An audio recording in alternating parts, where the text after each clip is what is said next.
Hey, what's up you guys? It's Bloody Jacob here to bring you my review, my weekly review of The Walking Dead, Season 5, Episode 2, Strangers. It was entitled Strangers. I usually say entitled, so why not keep up with it? So another great follow-up to the very strong premiere. If you guys didn't know, that Season 5 premiere broke over 17 million viewers, about 17.3 million to be exact. And yeah, it still makes it the highest rated basic cable drama series in history. Really awesome. It just seems like it keeps on going up and up every season with its premieres or finales. So it's really awesome to hear. That news came out a little while ago, but just thought I'd share that. And like I said, another good follow-up. I mean, great thing about The Walking Dead is it's always mixed in fairly well the action, but at the same time, even in those more action-oriented episodes like No Sanctuary, they still put in the bits of dialogue between characters and these little character interactions and moments that just really make it all the more fascinating, and it really makes you care. I mean, it's been doing that since the beginning, but even this episode, Strangers, is another good example of that. I mean, we had all this stuff going on with the introduction of Father Gabriel, and of course the ending, as brutal and creepy as it was, it still had that same character-driven feel to it as well. So, yeah, The Walking Dead Season 5 is really off to a strong start. It's been pretty well received so far, obviously. It usually is. Of course, you'll get that dumbass out there, that troll, saying, oh yeah, the show is gay ass, or whatever they think is a complete sentence nowadays, I'm not sure. But, yeah, really strong start, so let's start talking about it. Of course, I haven't read the comic books, but I have read some parts of it on the wiki, and I have also, looked up bits of info on it here and there to see some of the differences between characters and stuff like that. But, I haven't made a point to actually read the comics because I don't really want to spoil the show for myself, even though I know they take different directions and characters die in the series that don't die in the comics and vice versa. But still, I don't want to have any idea what general direction they're going in the show. So if the show ever ends, that's when I'll probably read the comics. But, I had heard about Father Gabriel, and we seen the introduction of him in this episode. We had seen in the preview someone was calling for help, and Carl was able to persuade Rick and the group to go on and, help out the guy, and it turned out to be Father Gabriel. He was stuck on on top of a rock, and he wasn't fighting off the walkers, he was screaming for his life, and to our group, after what they've been through for the past few seasons, especially with the governor and more recently with the termites, they're right away suspicious, as they should be, as they're probably justified to be so. But Father Gabriel makes the point that he was asking God for help, and help came. Which my dad tries to say, oh yeah, there's a good point. But my dad just tries to bug me with, religious stuff, but let's not get into that right now. But, so they're automatically wary, as they should be, and Father Gabriel does take him back to the church, and he explains this is one of the few times he stepped outside of the church in months. And he actually didn't have to for most of the apocalypse, because apparently, they had one of their annual canned food drives, and he had been surviving on that for a few months, supposedly. So there's that. And they do stay in the church for the night. But we'll get to a little bit more of that later. One of the character moments I did want to mention, it was with Michonne, actually. Michonne is probably my favorite character on the show besides Rick. Rick is definitely my favorite character by far, but Michonne is right below him.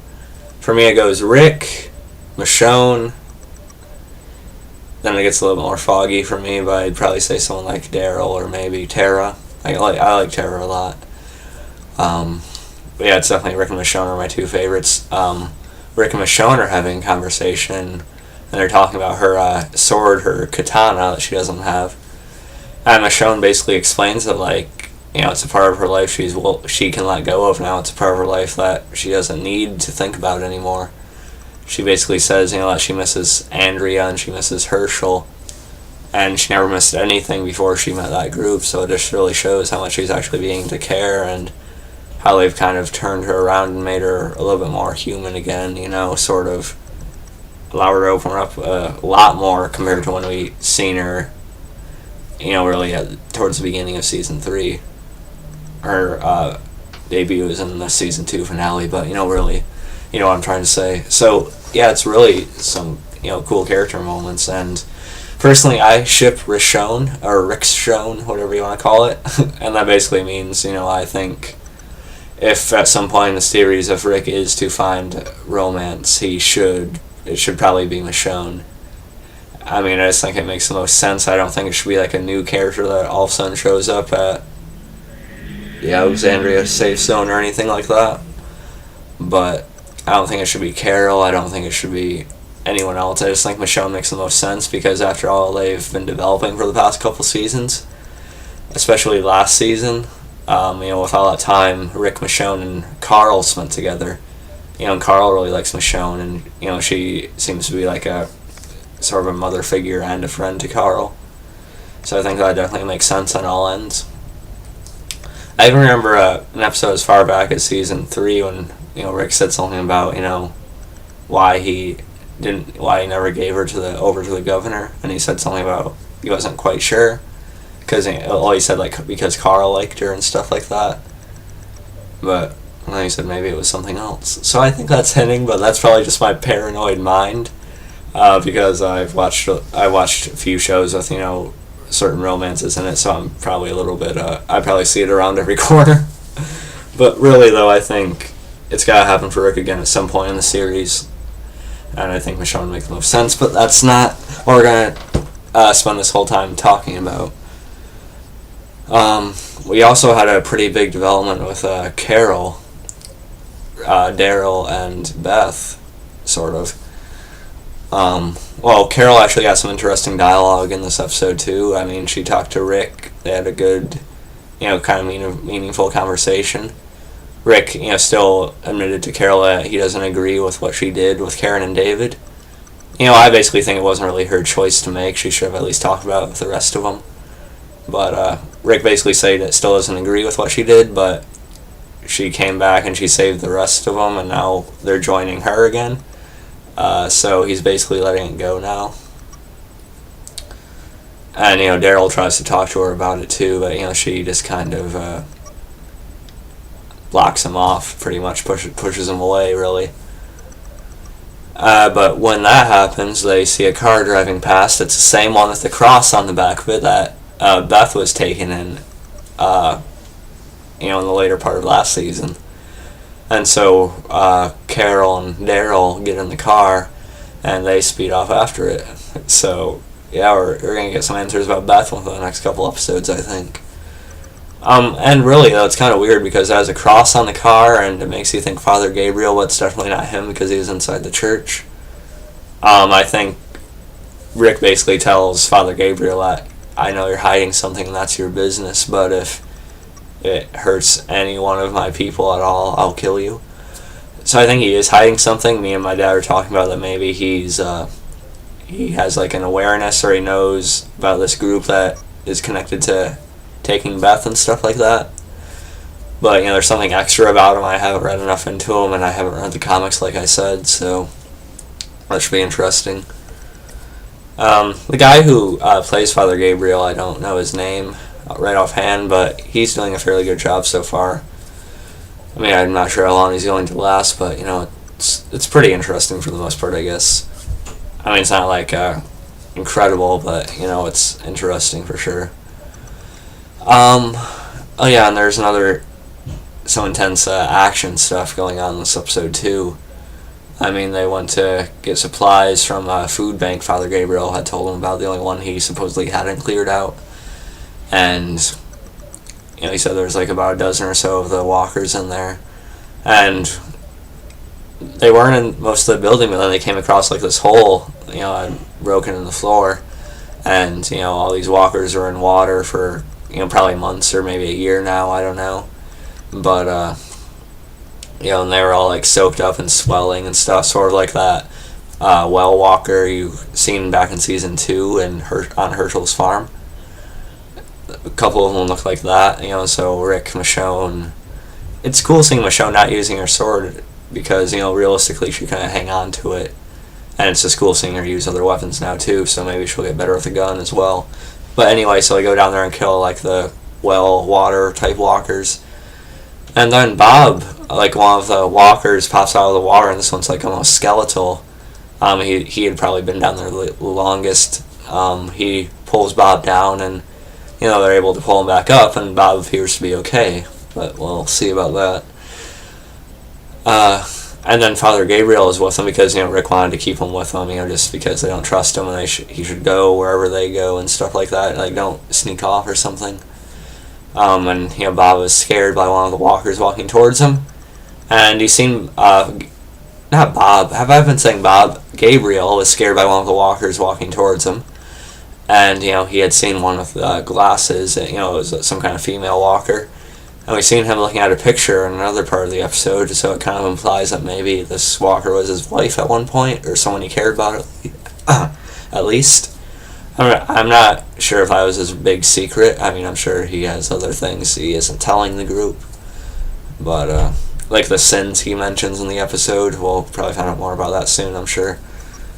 And so Rick kills the walker, and, he slams a few of them into the walls and, like, the little cabinets and stuff.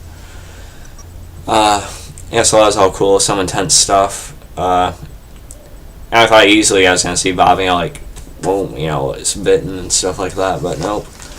We'll see again, but so yeah, I think I covered almost everything minus the ending. Oh yeah, and something else I'm glad I didn't forget about. Tara, I mentioned her earlier, and she actually got some pretty good character time in this episode too. She went up to Maggie while they were staying at the church towards the end of the episode, and she basically admitted to her that she was at the prison when the governor attacked it. She was with the governor. Rick had also talking to Maggie in this episode. Not Maggie, Tara. And, he basically said he understood and he remembered she was the one he was trying to talk to. Remember when he said, you and the ponytail, is this what you want? Is this what any of you want? I'm sure you guys remember that, but so Rick remembers her, and he understands that she didn't really know who the governor was or what kind of person he was. So Rick forgave her earlier, and Tara had basically went up to Maggie and confessed to her that she was on the governor's side and when it happened, and she was there when it all went down. And now you're thinking, at first I was thinking Maggie was just going to freak out and basically say fuck you, and she was going to start yelling at her and causing a big scene and all that, but no, Maggie surprised me, Maggie impressed me. She really just pretty much understood the same way Rick did, and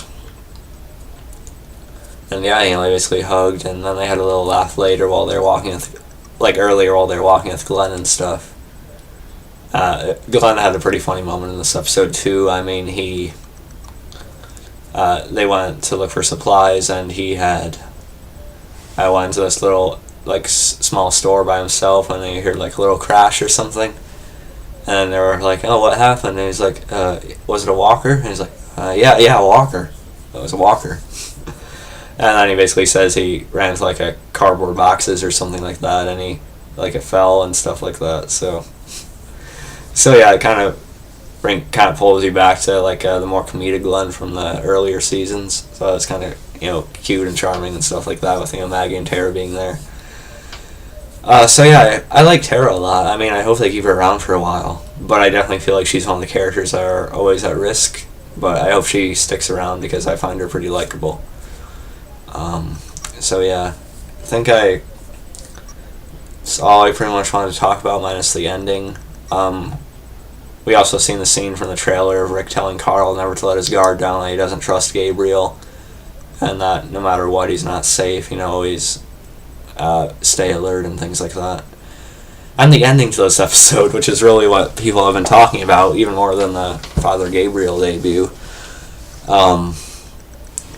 Bob basically walks outside after, kissing Sasha, they're a couple and stuff, and, he basically starts crying, and before I get to the next part, I think he's crying, my prediction is because he was actually either slightly bitten or scratched when he was pulled down by the walker back at the food bank or whatever it was. I believe he was scratched or bitten, that's what a lot of people are thinking too, and I think he was sort of like walking out there to either commit suicide or just walk off until he turns or something like that. And his kiss to Sasha was like a last one. He didn't want to tell her and worry her and stuff like that. But now, yeah, he's really going to worry her in the next episode. But he wasn't planning on this next part. He is attacked from behind and knocked out. And when he comes to, he's basically sitting around a campfire some distance away, somewhere in the woods. And, of course, it's Gareth. Like I said, he survived. And, it's Gareth and a few of the others from Terminus, and, Gareth is basically, being really creepy and saying, I never wanted to do this, I never wanted to go this far, I never wanted to scare you or anything like that. But now you've basically made it personal, and, it never had to be personal. And then basically the real shocker is when the camera pulls back and you see one of Bob's legs has been cut off. And you see Gareth, he basically says they have to be hunters now. They've had to regress to a more primal state because, their home has pretty much been destroyed, or like their base back at Terminus. They can't, live there any longer. But when the camera pulls back, Bob's leg is off and Gareth, basically bites into meat. So yeah, they're fully the hunters from the comic books now. The 100% confirmed cannibals. If you guys didn't think so already. So Bob screams, and you see all the other guys from Terminus eating the meat. Then you see Bob's decapitated leg over the campfire and stuff like that. So yeah, I've seen some pretty gruesome stuff, and the meat already looked cooked and stuff, so it wasn't quite as gruesome as it could have been. But still, just talking about the fact that it's supposed to be Bob's leg, and seeing Gareth, bite into it and chew it and stuff like that's a little sick, even for me. So it's definitely really eerie and creepy. So yeah, they're definitely going at a fast pace with the Terminus and Gareth thing. And so that's how the episode ends. It's pretty pretty creepy. It's chilling, but it's more gross than anything. You know what I mean? But really, it's a good direction. I kind of like the idea of cannibals and a zombie apocalypse. I think that would probably happen, realistically, at some point anyway, if there were a zombie apocalypse. So yeah. Yeah, I think that's basically all I wanted to talk about for this episode. Another very solid episode of The Walking Dead. It's off to an incredibly strong start. The Walking Dead's always consistently has a very high quality, though. So yeah, it's definitely the best show. It's definitely one of my favorite shows. I can talk hours about saying what my favorite show of all time is. I think I'd probably have to see how The Walking Dead finally ends in a few years to really compare it fully to shows like Breaking Bad and Dexter and Being Human and stuff like that. But really, it's just always such a high quality show. Definitely one of my favorites. Could be my favorite of all time. So yeah, I'll catch you guys next week for my review of the next episode, which I believe is called 4 Walls and a Roof. You'll be seeing my video on that, of course, and up until then, you'll see more of my Batman Arkham Asylum playthrough videos, my Let's Play playthrough videos, and whatever else comes up I feel like doing. So yeah, I'll catch you guys next time. Hope you enjoyed the show and this review, and peace.